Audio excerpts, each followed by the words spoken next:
I'm going to talk about professional. And that's a word we hear all the time. We hear it, we see it, we read it, it's everywhere. And we use it so often, I wonder if we really even know, what does it mean? And maybe more importantly, what does being professional mean to you? We can look in a dictionary, and generally we'd find, 3 definitions. And the first is professional pertains to a profession. That kind of makes me scratch my head. But the second definition adds a little bit more. Professional is someone who's paid for their occupation. Makes sense. And a third typical definition is a professional is someone who's achieved a high level of knowledge and skill. Okay. But when I look out in the audience this evening and I apply those definitions, I think it applies to just about everybody. So why is it in a community full of knowledgeable and skilled and paid workers that label professional is given to so few people?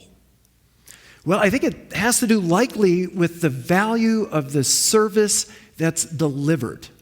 So what differentiates a professional, say, from a technician?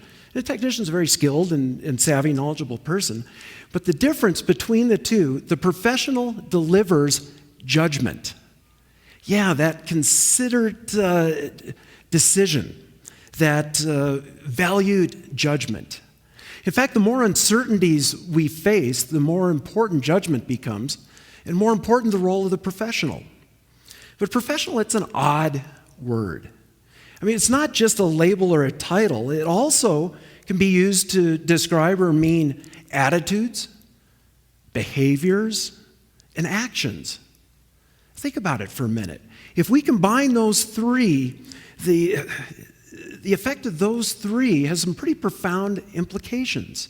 And the reason is that attitudes drive behaviors.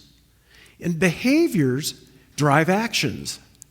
And then actions reinforce attitudes. And what those three things mean is, what they're describing is literally us as individuals. So that tells me that being professional, that can be applied by anyone and everyone. And I think that's a good thing. The process of being a professional, it's not an event. Or maybe I should have said that a little more clearly. The whole way of becoming a professional is not an event, it's a process. It's a journey.